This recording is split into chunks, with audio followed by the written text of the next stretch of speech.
welcome to another episode of Sport Update on AYOGEN TV. I am Adeus Oladejabi.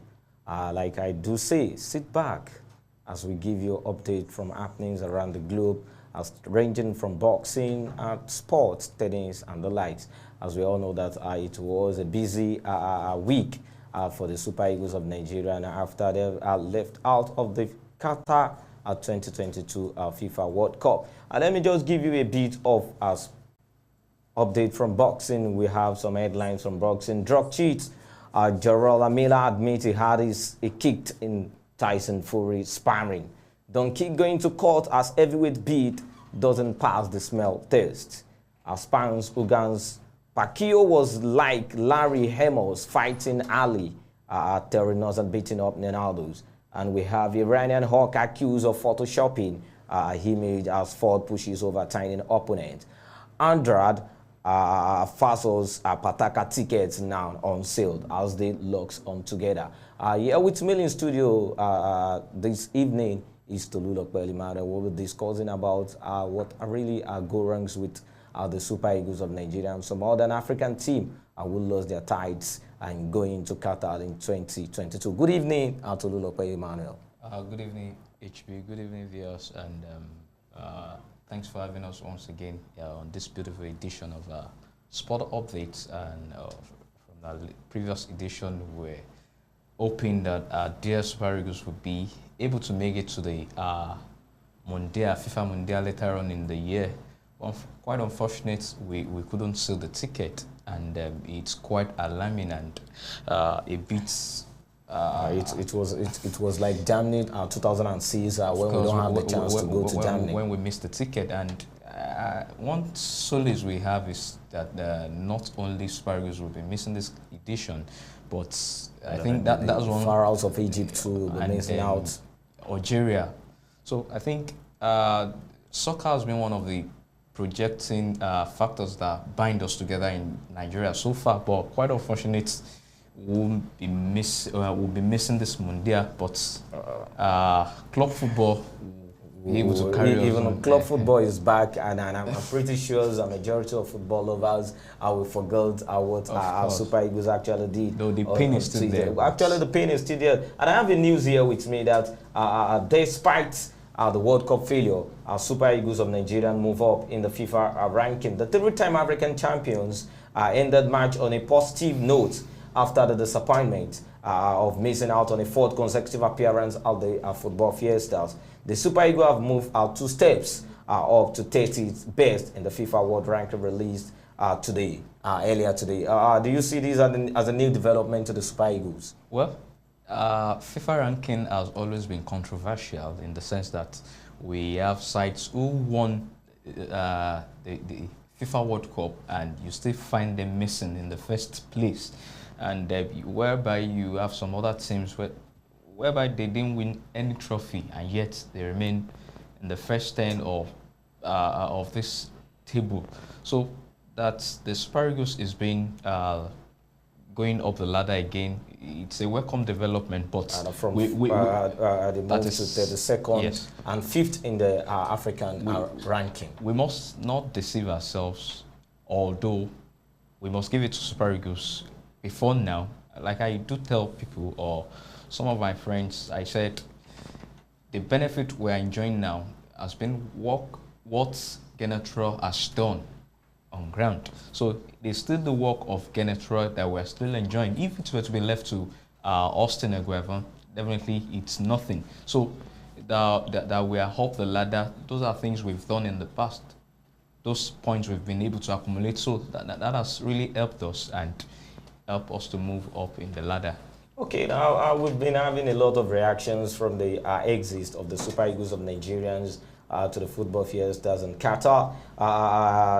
New Super Eagles invitees Akikomi Amao said they will be back to the footballs and make sure that everything is a welcome back development. The new Super Eagles invitee Akikomi Amao has apologized to Nigerians after disappointing 1-1 draw against Ghana, which ensures that the Black Stars clinched the quarter-final Qatar 2022 World Cup ticket on away goals rules. Nigerian played a goalless draws against Ghana in the first leg at Baba Yara Stadium in Kumasi, They needed a victory in Abuja to seek qualifications to Mundial, which it was another turn of events in Abuja. Okay, now let's discuss what actually went wrong in Kumasi before we came back to Abuja to play the 1-1 draw.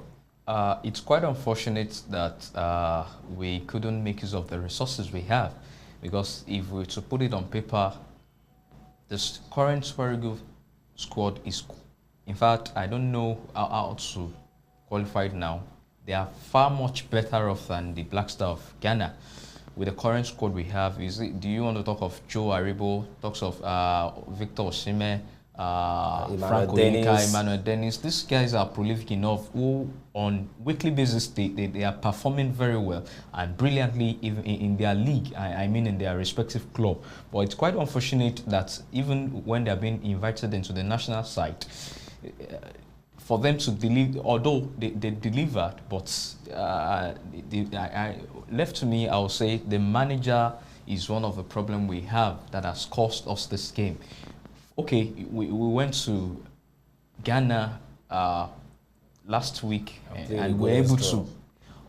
One thing after that match, one thing that baffled me was our inability to score a goal, because we have the chances, but unfortunately we couldn't maximize those chances. Then again, it's a plus for us that we didn't concede at their backyard there. Coming back home, the best thing is for us to put up these goals. We have these machineries. We have everything. Presently, our former goalkeeper, Fizente Yama, said we shouldn't put up blames on Francis Uzo for that. Of course. For not qualifying to Qatar. Like when this match was on, I was telling people who were watching together that I wouldn't blame the goalkeeper, in the sense that mistakes are meant to be made. And when you make a mistake, you have to correct them. So, and if there were no mistakes, there wouldn't be goals. Don't you think it is not on the safer side for a goalkeeper to make such mistake in that match? Because it's a crucial match which we need our goalkeeper to be at his best form. You could see the Ghana goalkeeper; he was at his best form.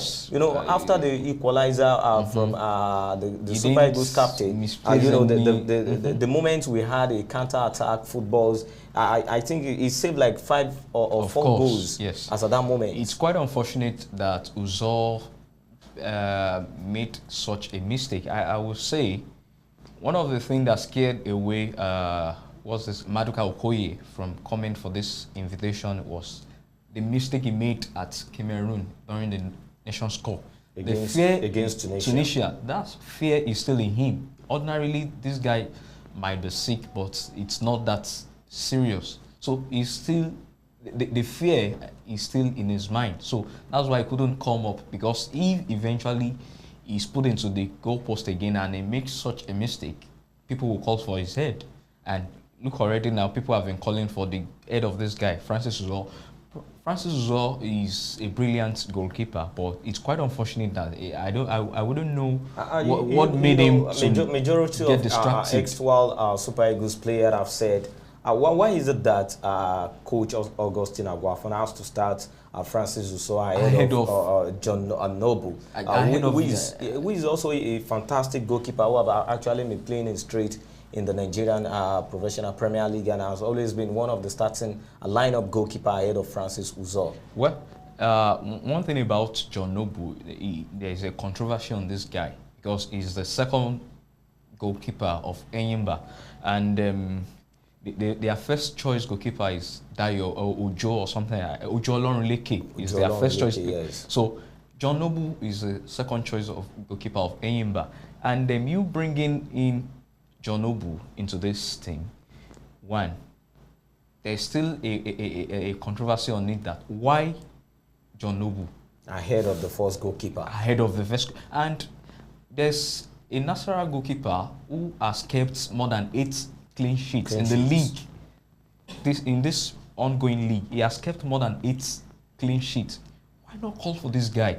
So you bringing in John Noble, it's politicized, as people do say, and then there's still another guy who is in top form, although he still makes some little mistakes and error leading to goals. That's Daniel Akpeyi. Left to me, Daniel Akpeyi is on the bench on that day. I would have preferred Daniel Akpeyi ahead of Francis Zaw. Uzo.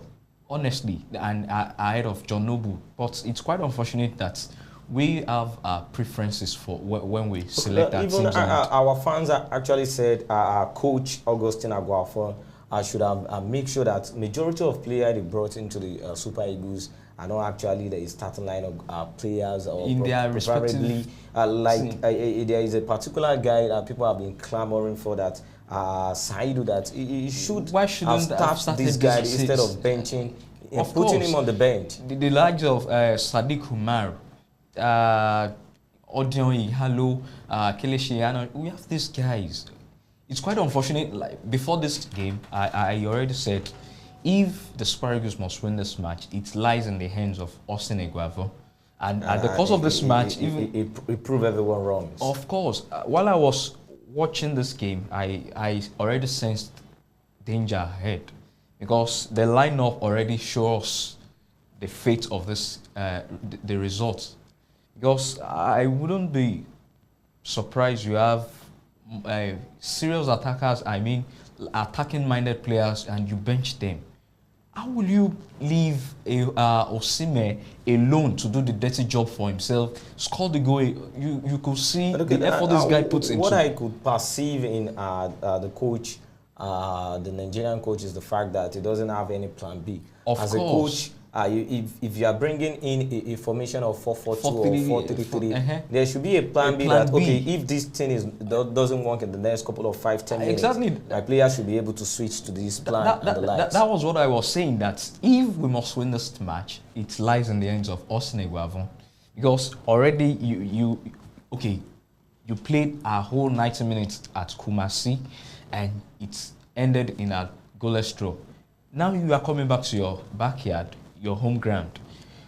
At the first 30 minutes of this game, you should have, as a good manager, you should have read the tempo of this match. Exactly. Even after playing a 1-1 draw in the first half, people expect him to make some changes. But it doesn't. You were bringing in the likes of Austin. Even I have a news here now that Ogwefon have stepped down as NFF SAC, Super Eagles. I'm not surprised. I'm not surprised. The Nigerian Football Federation, NFF, has sacked members of the Super Eagles technical crew after the resignation of interim technical advisor, which is Augustine Aguafon. Following the disappointments, a failure of the Super Eagles to qualify for the World Cup, the NFF has disengaged the entire crew and thanked them for their service. A statement by the NFF said, following the failure of the Super Eagles of Nigeria to qualify for the 2022 FIFA World Cup, the erstwhile technical advisor Augustine Aguafon has stepped down from that position with immediate effect. The NFF has in the meantime withdrawn the 2.5-year contract offer the coaches and terminated the appointment of the entire technical crew of the team with immediate effect. Do you see this as a new development to the Super Eagles, which they terminated the appointment of all members on board, and Augustine Aguafon has actually resigned as the head coach of the Super Eagles? Proud to the appointment of this set of guys into the crew. It's called for a lot of questions. We're begging for answers. Even proud to their appointment. It's quite unfortunate that every sector in Nigeria has been politicized, because you sacking Genetra 2 weeks to the start of a tournament and bringing in a manager who has no job. I think, I don't know the reason why these people don't used to go with history. We could see that there was this particular time, this same coach failed to qualify for African Cup of Nations. It is that same year they appoint him as under 23 coach, which he failed to take us to Olympic. Of course. I think this should be the fourth time he has done it over and over again. And we have a very fantastic coach in Africa, even if they didn't want to go into Nigerian professional leagues. Of course. So we have fantastic coach across the globes they can make use of. What should be the way forward to the NFF now, in as much as they disengage the entire crew? Well, even right with NFF board should be disbanded. But it's quite unfortunate. FIFA has always warned every federation of every country's FA not to interfere into the soccer issue. So it's quite unfortunate that the Nigerian government have little to do or to say. Left for me, and which virtually every people in the world have been saying, is this set of NFF committee or executive should be disbanded. Every one of them should resign. I don't know reasons why they should still be at the helms of affair by now, because virtually all these guys didn't have knowledge of, or they are not an ex-player. For instance, take for instance Cameroon. Presently, their FA chairman, which is Samuel Eto'o. This guy has played far and wide across the globe, and he knows what is at stake, and it knows how the development that should be brought into the football association of his country. So the same thing applicable to our own NFF. So this set of guys, we pray it's an election year. Hopefully by September, when we are having the election, we'll have new board, new set of guys coming on board. Then the issue of manager again, we hope that they won't politicize again, which we've been clamoring for all this while. This one is not good. You ask him, okay, the old saga started between the sports minister, that's Sunday Dare, and Amaju Pinnick. You won't be surprised that none of the NFF executive was at the Abuja National Stadium in this just concluded match.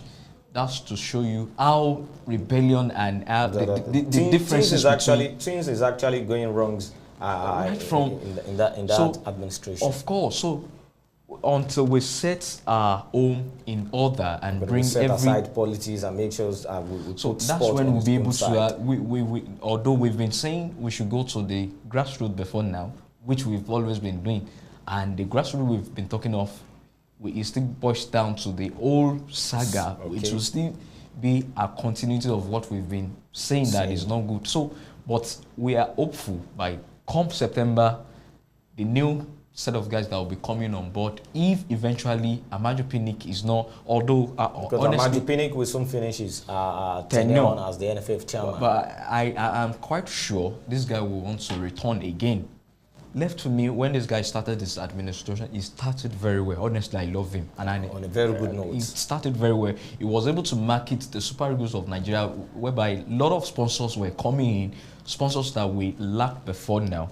But at the long run, he fumbled. So I hope if eventually he didn't come back as the NFF president, and if eventually he still returns as the president, I hope they will have learn a big lesson now about actually what happened. Okay, let's discuss about the other African teams that actually qualified for the Qatar World Cup. We have Cameroon, we have Morocco, we have Tunisia, and we have Senegal.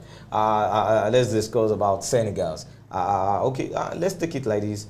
Out of all these 5 teams that qualified for the World Cup, African teams that qualify for the World Cup, which of these teams do you think will perform exceptionally well in Qatar? Well, soccer has gone to a level whereby you write off any team and it will bounce on you. It's at your own peril. If you write any side off at this moment, definitely you will receive a shocking result. So, I want to give a benefit of doubt to each of these teams who has made it through into the finals in Qatar later on in the year. I want to believe Senegal has upped their game in recent years.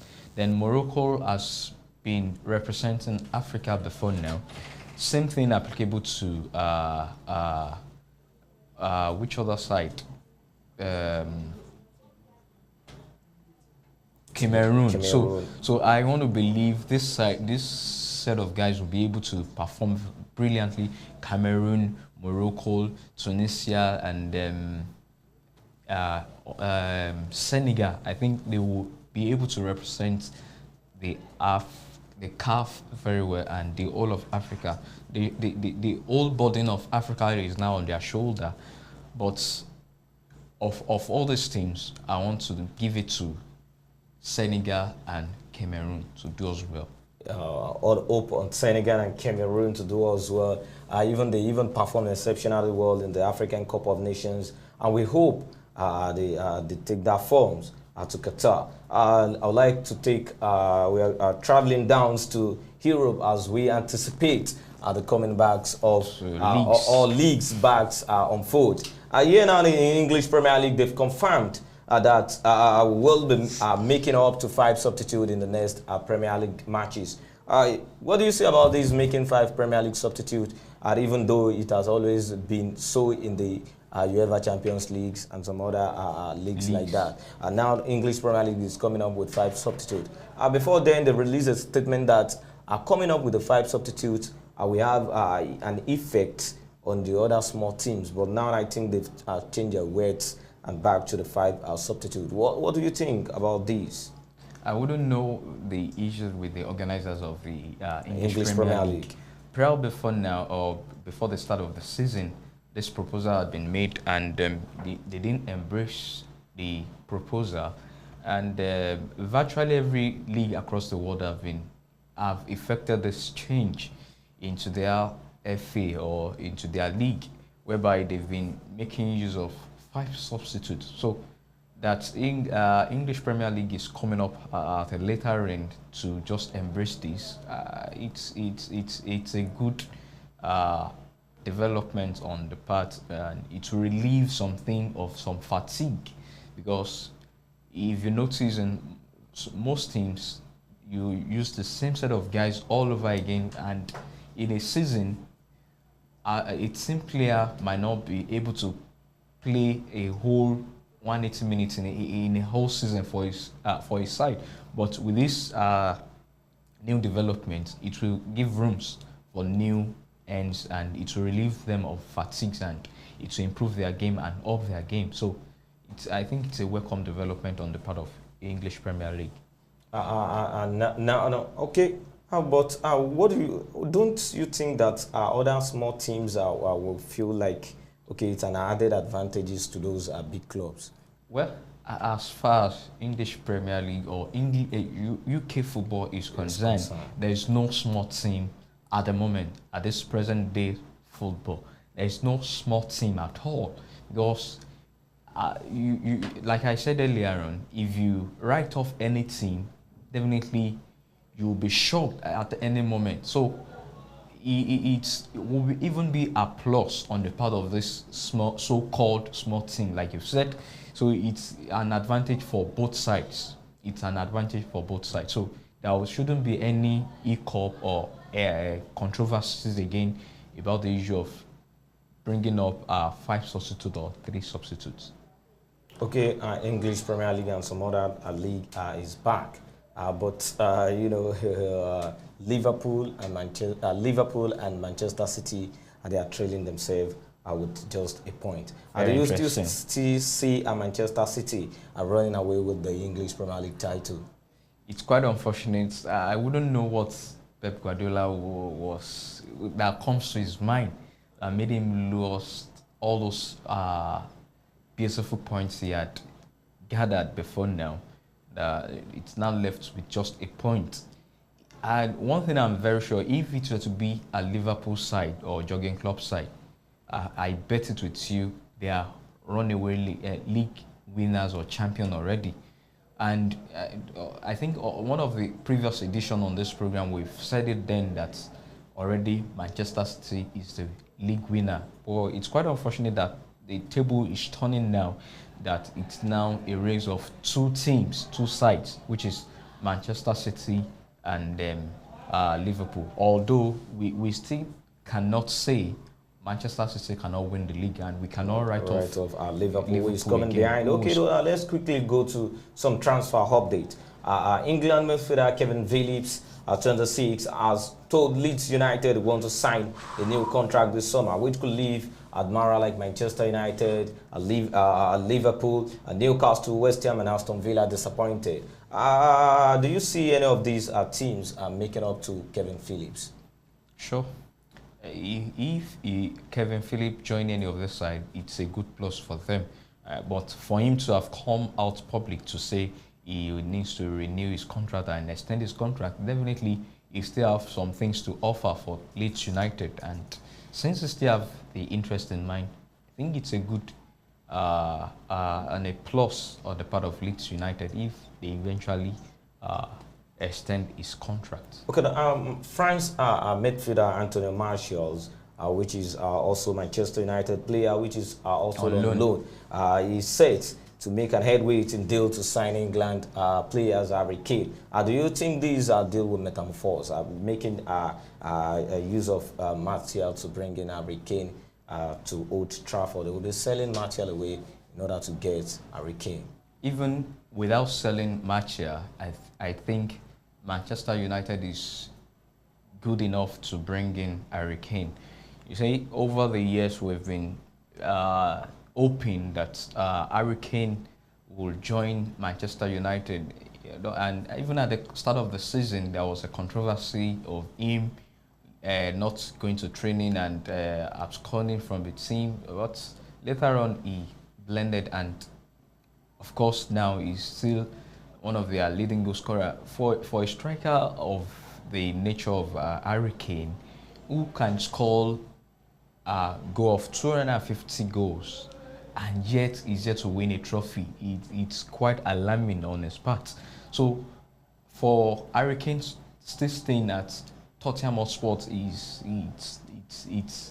it's not something to write home about. I don't like that. So this guy should leave that team and go to any other team. So for Manchester United calling for his services, yes, it will really pay him, and he's still in his country, so that will be a plus for him. So there wouldn't be any issue of him traveling to abroad or something like that. So joining Manchester United, it's a really good avenue for him to continue his prowess. I think this news is for your team, which is Arsenal. Arsenal is ready to bring up Paulo Dybala to Emirates Stadium. Also, Chelsea also showed a keen interest on bringing Paulo Dybala to Stamford Bridge. Do you think Arsenal need Paulo Dybala, and likewise, is it time for Paulo Dybala to leave the terrain? Well, I think Dybala is on his contract will end by June at the end of the season. So, and he will become a free agent at the end of the season. So, virtually every side will be calling for the service of this guy. So, for him to be rumored to join in Arsenal, fine.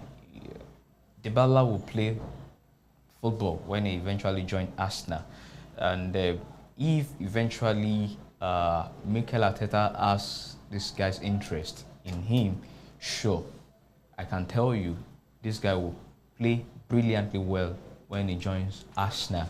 And for Chelsea again, calling for his services, I don't see any reasons why Chelsea, although there's this Romelu Lukaku is at the verge of leaving. That's where I'm going. And presently they only have Kai Havertz as a top-notch striker. No team in the world will want to lose a high-flying strikers.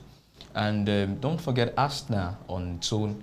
They are losing a couple of guys come the end of the season, like of Eldin Ketia. Lacazette is still on doubt, although I think I was reading the news earlier today that they want to give him a year contract extension. So who knows if Lacazette will be staying? Then Paulo Dybala will be able to assist this guy. They will play hand in hand together. And if eventually Lacazette fails to remain at Arsenal, then bringing in Paulo Dybala on free transfer, it will be a plus for Arsenal, and I think he will be able to deliver and score more goals for it, because he has done it across. He has done it for Juventus and some other teams like that. So, okay, a news just coming in that Everton has lost a whopping 121 million euro, and they are ready to sell their star player like Dominic Calvert-Lewin and Richarlison. I don't just see that this will bring a very setbacks to that Everton team, and Everton has always been a very good side when it comes to English Premier League. And these two Premier League striker, I will be leaving an English Premier League. it's quite unfortunate that such is happening to Everton. To Everton now. at this moment. I think this issue of COVID-19 has caused virtually Everything. Virtually everything. Team who has gone over this, I congratulate them. But for Everton now to be declaring theirs at this moment, I'm trying to I think they can no longer manage it, and that's exactly why. Although Calvin Lewin have been tipped to join Arsenal and some other leagues before now, and Rick Carlinson as well, he has been tipped to join some other teams. So I think it will relieve Everton of burden, and I want to believe they have backup again that will be able, although it might not be formidable enough to play like Calvin Lewin and Rick Carlinson will play for them. So they are backup players, and probably a player from the academy will be brought to the first team squad, and they will be able to develop this guy, and who knows, he will be able to deliver goals for them. Look, the AC Milan is coming up. AC Milan considering a move for Real Madrid forward, which is Marcos Asensio, after being put up by the 26-year-old Spanish international wages demand. Do you think AC Milan is ready for this guy? Sure. If AC Milan is calling for Marco Asensio, I think they have what it takes. And presently, AC Milan are not doing badly. They are still contending for the league, I mean the Serie A league. And they are still doing very well in the, I think they are still playing in the Europa League or Champions League. So I think it will help them in stabilizing the team, and it will help them to do very well if eventually Marco Asensio, Marco Asensio is not having much time. He's not having much playing time at Real Madrid at the moment. So him leaving the side, it's for a side whereby we'll give him a playing time will be good enough on its own. So then there will be another rooms and opportunity for other academy players and backup players to come into the first team squad of Real Madrid, and then again Marco Asensio will be able to play with this guy. He will be able to relieve this guy. And okay, Kisse already, there's been news that he's departing AC Milan, exactly. And Zlatan is getting older. So even Zlatan said he's still playing for AC Milan. He still wish to play till he become 50. So I think Marco Asensio joining AC Milan, to be able to stabilize the team a bit and assist Zlatan Ibrahimovic if eventually Kisse leaves that team. Okay, now let's take a look at some of the matches coming up at the weekend from La Liga Santander. We have Getafe hosting Real Mallorca. We have Levante hosting Villarreal. While Real Madrid will travel to Celta Vigo and Deportivo Aves. We also travel to Atletico de Madrid. In Serie A, Lazio will host Osasuna, while Salernitana and Torino will have to slug it out. Sapiens and Venezia will put something on board for each other. Okay, now Belgium striker, which is also Chelsea player, Romelu Lukaku, is set for a loan spell at Inter Milan. He's set to back to the Azzurri. Well, for a world-class striker like Romelu Lukaku going on loan, it's not a good news on its part as a player. Inter Milan is not a bad side. If you release this guy, release him, let him go on. Probably you terminate his contract or you sell this guy. The proceeds will be enough for you to get another players into your side. But sending Lukaku on loan, although he's not, despite the fact that he lost form or he lost interest in the Chelsea side, at least he's been in recent matches, he's been able to up his game again, and he has gathered that momentum and strength back again to keep delivering for Chelsea. But for Chelsea wanting to release him on loan, it's not too good for me. Okay, now let's take this news from Chelsea side for the last time. Their captain, Cesar Azpilicueta, contract at Chelsea's has been extended until June 2023. Do you think it's proper for Chelsea to extend this man's contract despite the age factors and the likes? Sure. Even that he's aged, it will be a plus on the part of Chelsea. Because this guy has been with them over 10 years now, and he has been with them for a couple of seasons, and he knows the in and out of that team, of that side. You know, there will be decisions that will be made in that team whereby if he has to put input, definitely he's going to influence the input. So extending the contract of Cesar Azpilicueta in Chelsea, it's a good addition for them and it's a plus. But one thing I'm scared of is just a year contract that has been given to him. Why not 2? Why not 3? Although he's aged. Player. Fine. I think that was one of the routine of Chelsea to be giving player just a year, just 1 year. So because our time is fast spent on this segment, but let me quickly give you some updates on the English Premier League as we welcome English Premier League back on board. Liverpool will host Watford by 12:30, where Brighton will host Norwich City by 3 p.m. Burnley and Manchester City will be slugging it out. Chelsea against Brighton and over with Leeds City in the midday will host Southampton. Wolverhampton Wanderers will host Aston Villa. Leicester United will travel to Manchester United to play at the Old Trafford. While on Sunday, West Ham will host Everton, and Tottenham and Newcastle United will play it out on Sunday. While on Monday, Arsenal will travel to Crystal Palace. On Wednesday again, we have Burnley against Everton. Arsenal against Crystal. Wrap it up with my analyst on board is an Arsenal fan. So let's wrap it up with Arsenal Crystal Palace on Monday. You know, that fixture is still getting me scared because of what Patrick Vieira and his team are doing at the moment. Presently. I'm still scared, although before the site go on break, I was telling some Arsenal fans that the only outstanding matches Arsenal is having, which is against Liverpool and Crystal Palace, that's the most one that got me scared the most. Of course, the Liverpool game came and we lost against them. Now it's time for Crystal Palace again. Patrick Vieira is an Arsenal legend, and you know what he has been able to do since he joined the side. So I know it will give Mikel Arteta's side a huge headache, and it will be difficult for Arsenal. But I still believe Arsenal is going to go past Crystal Palace at the end. Okay, Steve, to local man, still believe Arsenal will go past Crystal Palace. Your word of moments with our esteemed viewers at home. Well, for club football is back again. I want us to go to our respective view centers and enjoy the games as they come, and let's not be fanatic. It's supposed to be a fan and not a fanatic. Let's enjoy ourselves.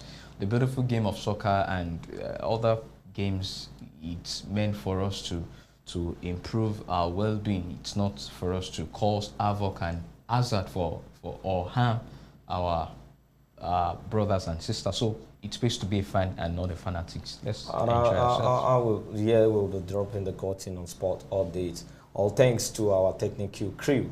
All right, from my producer, Oluwasegun, also known as MC Amone, is the producer of this sport update. And to my able editor in the house, John Joshua and his entire crew in the house, our acting manager, Bleeding Pen of Manchester United, and our director, Mr. Fadigame, you never walk alone. Until Saturday, that I will still be coming your way for Sport Update Extra. I'm Adeus Oladejabi. Keep doing sport always.